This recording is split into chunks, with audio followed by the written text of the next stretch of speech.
Whoa. Everybody, welcome to the Air Hug Community Podcast. I am so excited to say that you are listening to episode 100.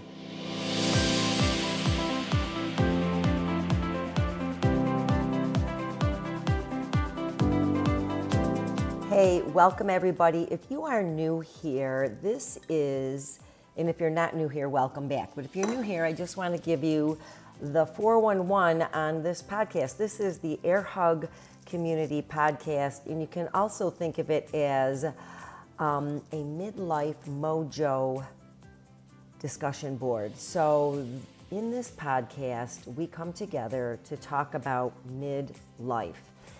We talk about the good, the bad, the ugly, all the emotions. We talk about approaches for living better. We talk about all sorts of things. We bring in guests. And this is just something that was created as a need out of my business from Grateful Fitness of working with women. I wanted to have a place where we could come to talk about things further. And so this is the place. Welcome. I'm glad you're here. Let's get after it. Okay, are you ready for this podcast? This episode is all about attitude. And I am so sick of this statement. I'll be happy when. Enough already with waiting to be happy. You don't get happy after you do something. You decide to be happy, and then you move on with your life. And this is the biggest thing that I've seen with this, and this is something that I've lived through and fought through and struggled with. And can I be honest with you? I kind of still struggle with it a little bit. I got to be honest. I just didn't adopt this attitude and all of a sudden it was so easy. It's not easy. So I'm going to be very honest. This is a work in progress. But I feel like I'm closer to the other side than I used to be. And the statement is, I'll be happy or happier or happiest when I lose weight, or I'll be happy when I'm at my happy weight. Ouch. Why is it that we can only be happy when we see a certain number on the scale? Why? I wish I had the answer to that. But I do know that it's fake, it's false, it's not true, and it never works, right? Yeah, you might go on a diet and get to your happy weight, and then you know what? You've had to probably white knuckle it to get down to some made up number in your head, or some made up number that you read somewhere, or that some other person told you, or you heard somebody weighed this much, and you're obsessed about a number that really has nothing to do with your internal happiness. Whew, okay, let's move on, all right? I think you get the idea of how emotionally charged I am about this.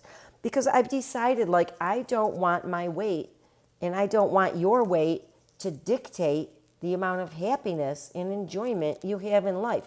I mean, think about it. Do you want written on her gravestone, she was only happy when she was at X number of pounds? I don't.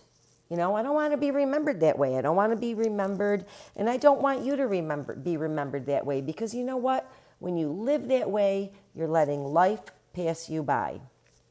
So here's the thing. I hate to rag on the diet industry, but I'm going to rag on the diet industry, and I've done that a lot lately. So, and I am part of the healthcare industry. I don't consider myself part of the diet industry. I'm part of the live healthier industry, okay? Or the live healthier contingency. And I will tell you, I lived that life of I'll be happy when I'll lose weight, or I'll be happy when I'm this little. And it was kind of like Groundhog Day. I would wake up every single day, especially during my bodybuilding contest days. I would wake up every single day and I would have the best of intentions and I would do this. And I would say when I was prepping for a show, I would stay like that, and every day was like Groundhog Day, because I would stick to this because I knew that I was going to be on stage being judged. That's a whole other story. I won't discourage or encourage anyone from doing a bodybuilding show, but I would say you need to really work on attitude. And we can, if you ever want to talk about that, I would love to share my experience and what I learned from it. But the big thing is that a big part of this is what we see so many people showing before and after pictures. Here I was before, and you know, when they're before, they've got like frumpy posture, they're not very happy. Afterwards, they've got awesome posture. Even if they have lost a lot of weight, all of a sudden the whole body language thing is different, and they're apparently playing the part of being happy. But what nobody ever shows you is what happens after the after picture, which is usually something like the before picture, only worse. And then they do it again, right? And the cycle repeats. That's where it becomes like Groundhog Day. It's a vicious cycle. So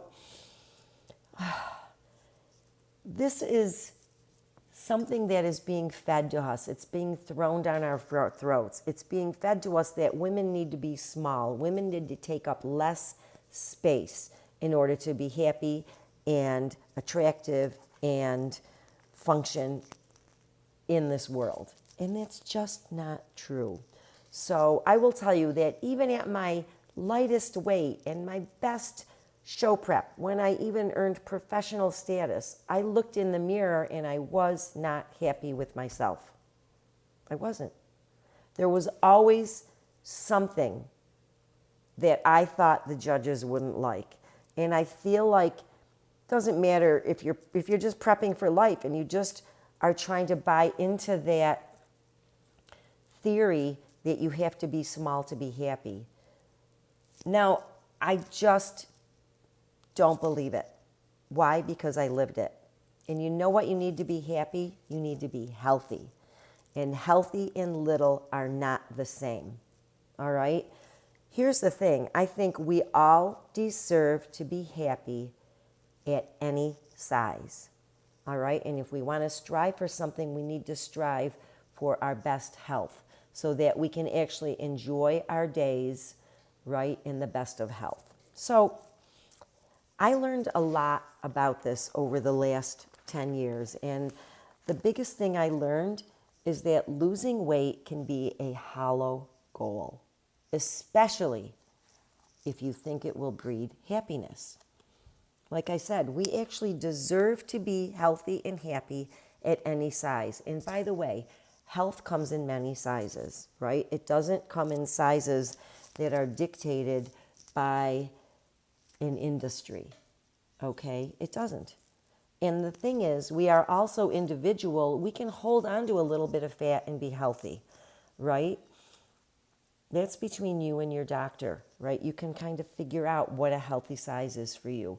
And I will tell you, a healthy size is something that you can maintain without having to white knuckle through the day, without having to worry and obsess about food all the time. Because if you're obsessed about what you eat and worried and you have anxiety over it, are you really happy and be healthy? Mentally, I don't think that's a great way to live.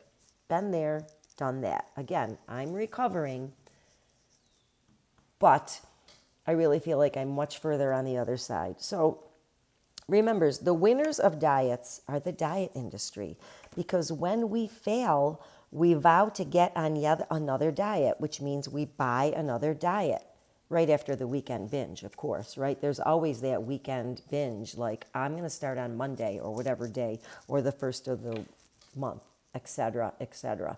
So here's the thing. We lose, but not the weight permanently. We lose something far more important. We lose our self-esteem. We feel like a failure.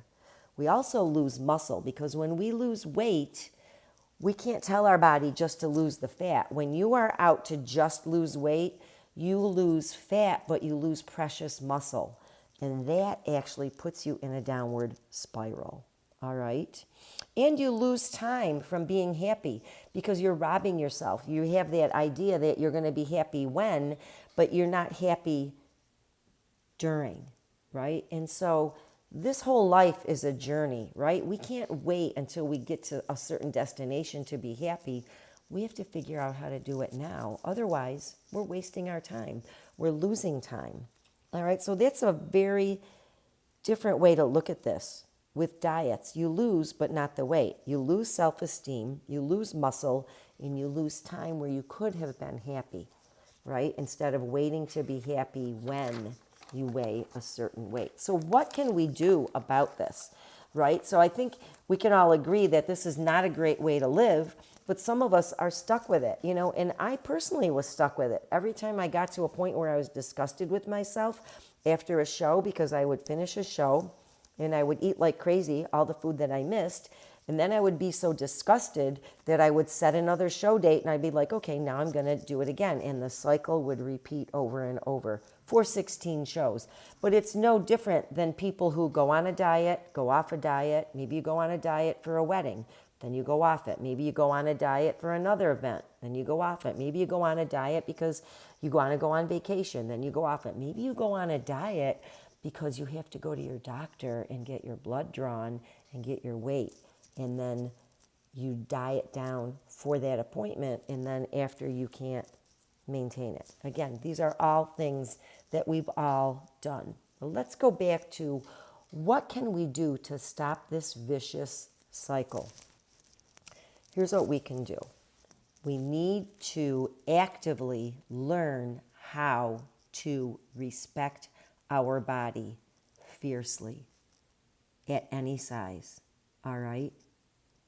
If you have a down thought, I had a down thought just this week, and I sat down and I said, wait a minute. And I'll tell you what I had the down thought was. I'm 61 years old. I'm very short. If I carry any extra fat, you immediately will see it kind of in that back area, like where your kidneys are, above my waist and back. And I'm like, what? I never had this before. Well, hello, hormones or lack of them. That's fine. It doesn't make me a worse person. It doesn't make me unhappy, all right? Maybe I didn't look like a model in my clothes, but I sat down and I pulled out my journal because I was thinking about this episode and thinking about how much progress I made. And I thought, I am not going to let a little bit of fat above my waistline make me unhappy. So I sat down and pulled out my journal and I wrote down some of my achievements for the week. And I thought, doggone it, I had a really good week. I had a personal best in my deadlift. I had another personal best in my Bulgarian split squats. I had a really fun day golfing. I didn't shoot my best, but it was really fun. The company was amazing. And I felt strong as I was able to carry my golf clubs for 18 holes, by the way, which is like over 5 miles. And I thanked myself for what I could actively do. And then I thanked myself for actually pausing and not getting pissed at myself because I have a little bit of fat around my waistline. Hello. Okay. Beautiful. We need to work on this actively, fiercely respecting our body at every size. And I will tell you, when you already accept where you are, it's easier to make good choices because you don't feel like you're punishing yourself. And sometimes people punish themselves, as an aside here, with restrictive diets, but sometimes people punish themselves with binges. And oftentimes people will alternate by punishing themselves between the two things. And neither of those is actually really good for us, okay? So let's talk about when we respect ourselves and when we respect our body, there are some things that we do. Number one, we actively nourish our body and our mind. And we can enhance our bodies as we age by actively nourishing our body and our mind. So some of these are basic, but I don't want you to underestimate them. Number one, we primarily eat more plants than animals, especially fruits and vegetables. We eat healthy fats in moderation. Here's something that maybe you haven't talked about a lot, but we avoid cooking methods that can create something called advanced glycation end products. And why am I telling you this? Advanced glycation end products, very conveniently named AGE. AGEs can be very harmful. And I just think it's convenient that they're named age because we're in midlife and we know the clock is ticking and we're all trying to do things that actually enhance our life. So to me, I thought that was a pretty interesting, it'll help you remember it. But ages are things that can be harmful and they are formed in our body. We can either ingest them or our body can make them when there's a lot of fat and sugar in our blood. But things that make ages advanced glycation end products can be cooking methods. And some of these they all have to do with cooking at excessive high heat. Now, I'm always in a hurry, and I've always been like one of those people, well, like if something can cook at like 375 for like 40 minutes, why can't I cook it at like 400 for like 20 minutes? Because the problem is it creates these ages. And I actually fought this for the longest time. I've known about this for years. And for one reason or another, I didn't want to accept it. But when you cook at high heat, especially meat, especially barbecue, broiling, blackening things on high heat, all of those things can create ages. And the problem is our body can get rid of a certain amount of them. But if we're constantly bombarding our bloodstream with these, our body cannot get rid of them, and they do cause damage. And I do know they do cause damage to our brain. And you can go back and look at our brain episode. I can't remember what number that is, but I'll put it in the show notes. Let me do this. Brain episode. I got to make a note. Okay, I'll put that in the show notes if you want to go back and listen to that as well. So we've got be more plant-based. I'm not saying exclusively, but eat more plants than animals. And I would say eat more plant protein if you can than animal protein, and minimize your animal protein, but you don't have to get rid of it altogether unless you want to. So eat more fruits and veggies, take your healthy fats and eat them in moderation, and don't eat the unhealthy fats. And so definitely we want to look at fats like the first two that come to mind, and we've talked about this in previous episodes, are olive oil and avocado oil. Those are awesome. They're very brain healthy. Here's the next thing I want to tell you about nourishing your body and mind is to eat slowly. This perhaps is the most undervalued, underutilized, super effective strategy for living healthy. Learn to love and savor your food slowly. Okay, instead of shoveling it in our fast society. So I was reminded of that the other day because we were in our session and one of my clients we talk about coffee. We talk about everything. But she said she never has coffee before she works out because she likes to sit down and enjoy it slowly. And I would quite agree with that, although I do enjoy coffee before work in the morning and before working out. And lately it's been a little bit of a challenge because I don't know if you've listened before, but I have two beautiful dogs who are 5 and 6 years old, big black Labradors, but I also have a 9-month-old Labrador puppy who is their great niece, and she doesn't quite get like quiet in the morning. So we're working on that. But anyways, I actually said to my husband today, I think I might just wait and try to have a cup of coffee when she's ready to nap so I could actually enjoy it. But anyways, let's get back to eating slowly. Why do we do that? Well, number one, we get more satisfaction out of our food. Number two, it teaches us when we get full, and we want to eat until we're not too full. I love the Japanese saying about this, and I think I've talked about this a number of times as well. It's called hara hachi bu. And it basically means eat until you're about 80% satisfied or 80% full. Eating slowly actually helps you recognize this because the signal of a full stomach to getting to the brain doesn't get there if you're shoveling in your food fast and you don't really actively watch what you're eating. And this is a hard one. I admit this is a hard one for me. This is a work in progress to try and eat, especially when I'm alone, without doing other things. So I constantly will have my iPad open or my phone open, or I'm checking email if I'm eating alone. And I'll tell you what, I really don't pay attention. I'm like shoveling food on my fork when I've still got food in my mouth, and I'm not even enjoying it. And it's been a conscious effort for me to work on not just putting my fork down, but not to have like entertainment. You know, the meal is the entertainment. And that's another reason why I love eating with other people, because we can have conversation and we can go slow. And sometimes you just put your fork down because you're actually talking and you want to make a point. So this is really important. Okay, another way that we can respect our body and mind is to commit to moving to get stronger and to maintain mobility and balance. If I've said this 100 times, I've said it even more. I wish I had $1 for every time I said it, because I'd be retired by now.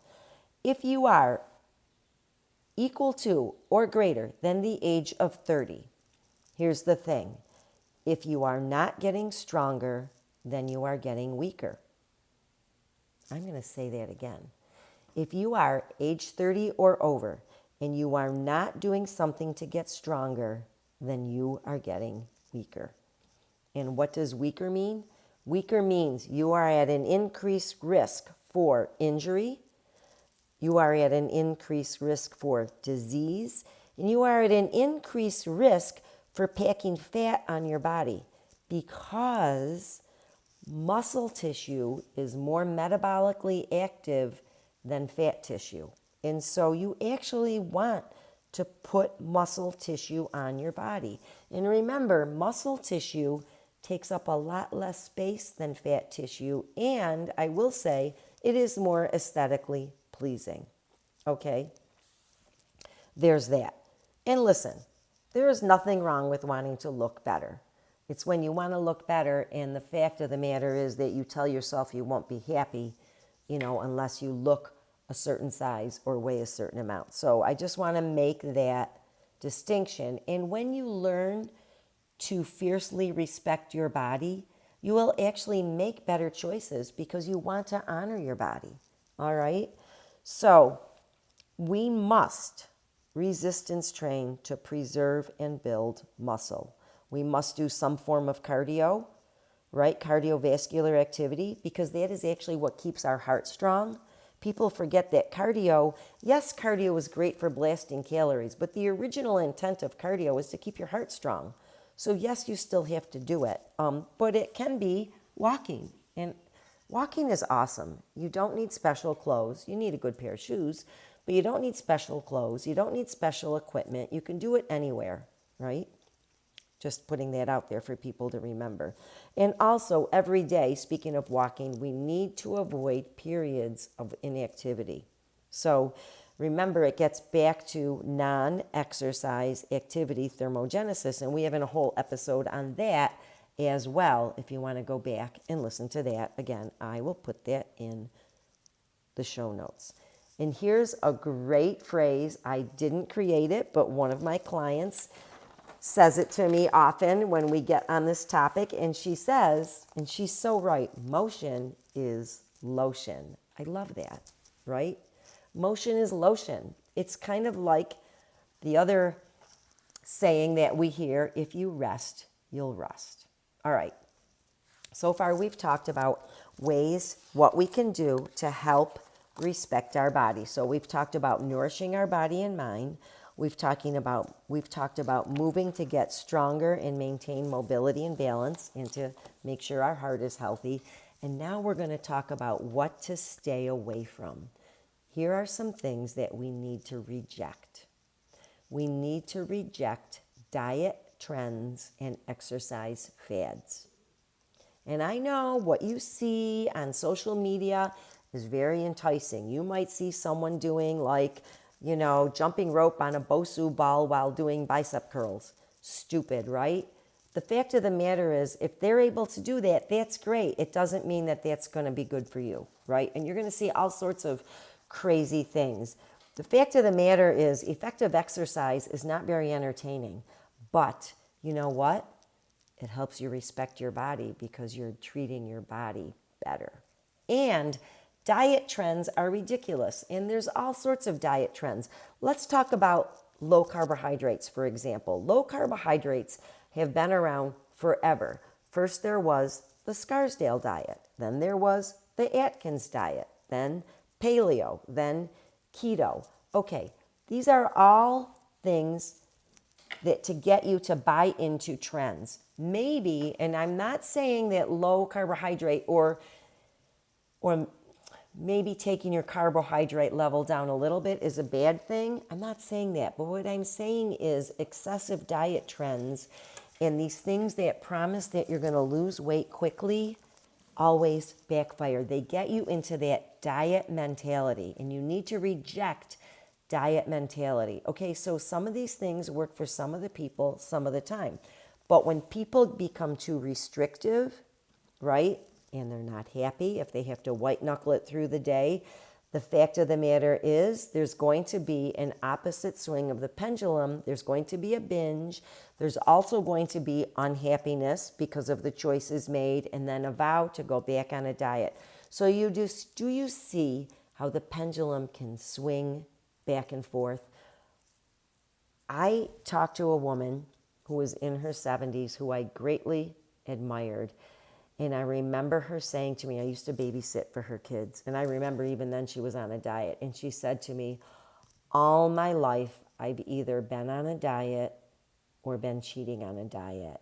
And boy, was that a wake-up call. That was a number of years ago. And I thought, that is really sad. And either way, she's never been happy with herself.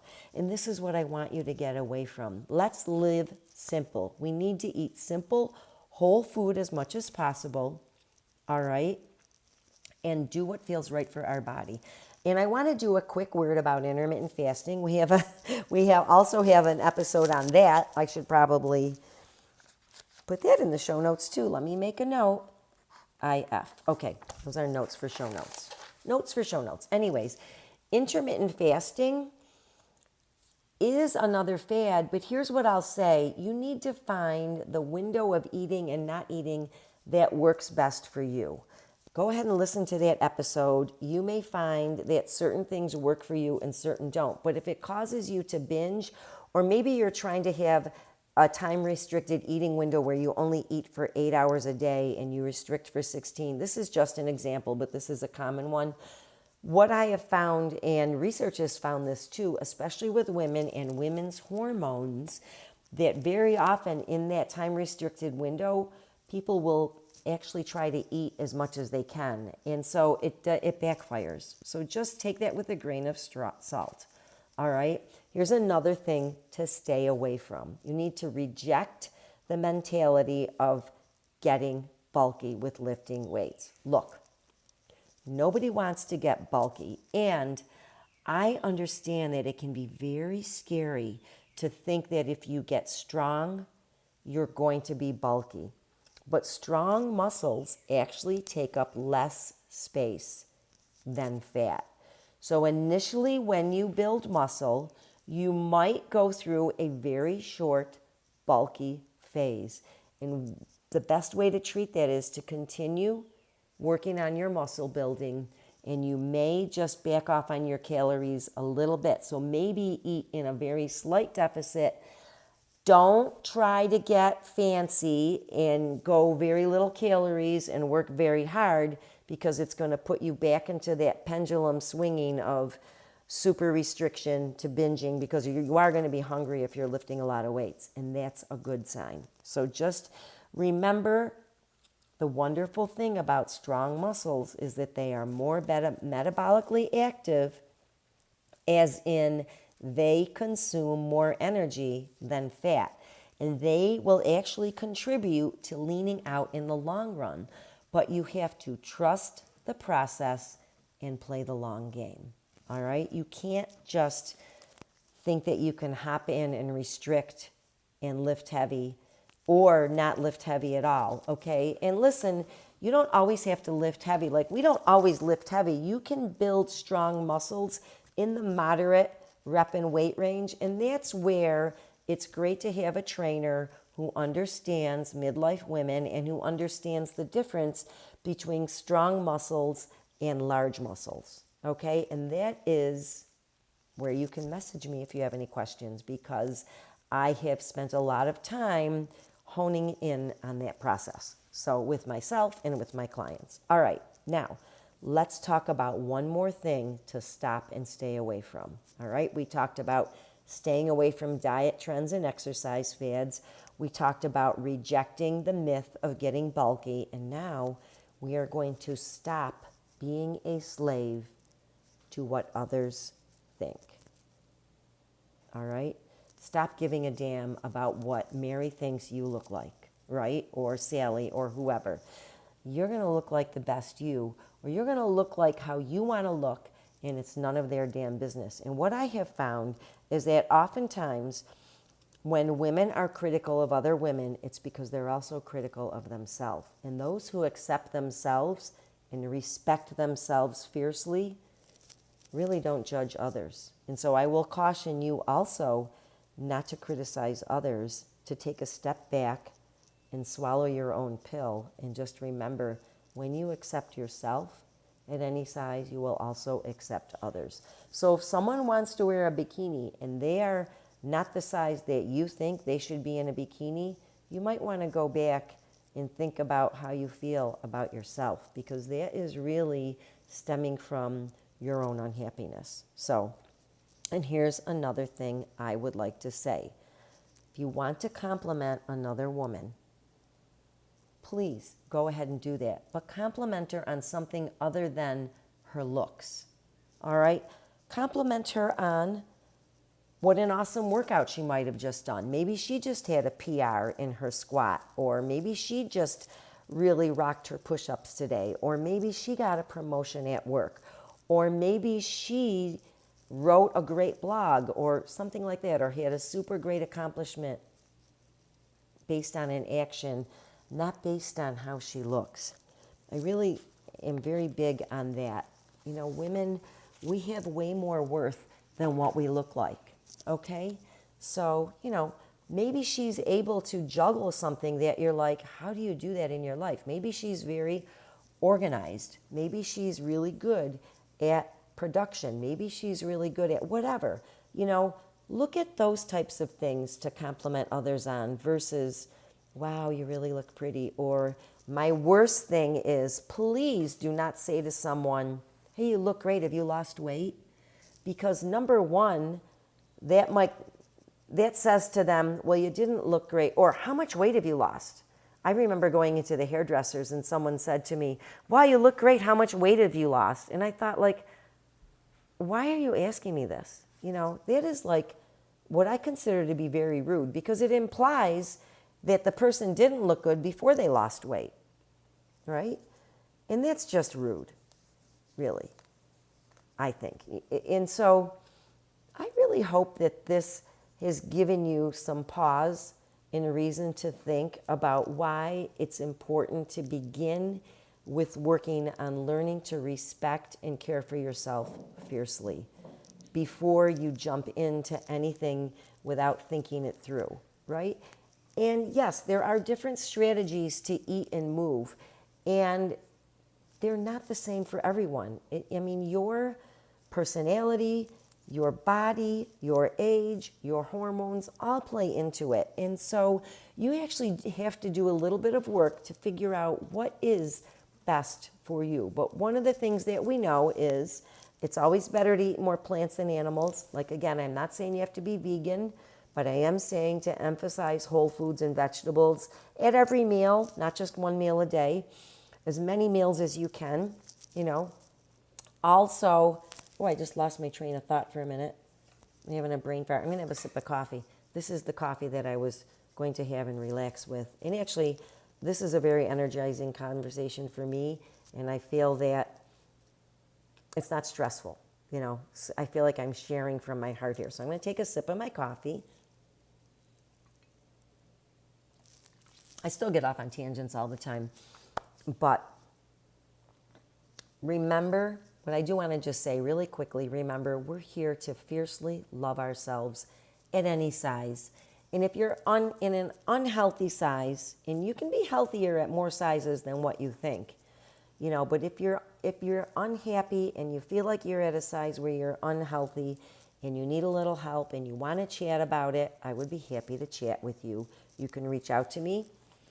And listen, I want to thank you so much for listening today. I want to thank you for, if you're new here, thank you for joining us. I encourage you to go back and listen to some of those other episodes. If you've been here from the beginning, I am super, super grateful and appreciative that you've been here with us for 100 episodes. And you know what? Leave a review. I would love to know, like, what are your favorite episodes and what would you like to hear more from? And I'd like to know if you think that you know someone who would be a great guest and has a midlife story that's worth sharing, something that we can all benefit and learn from.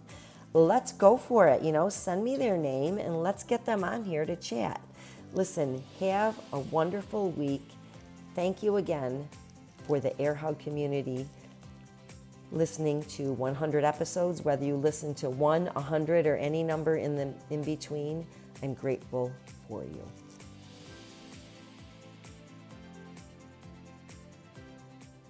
P.S. Can I tell you, I just want to get this episode out there. There was no editing of this conversation. I truly spoke from my heart. So if you find any ums and ahs and awkward things, that's just the way I talk. And I wanted to keep it real.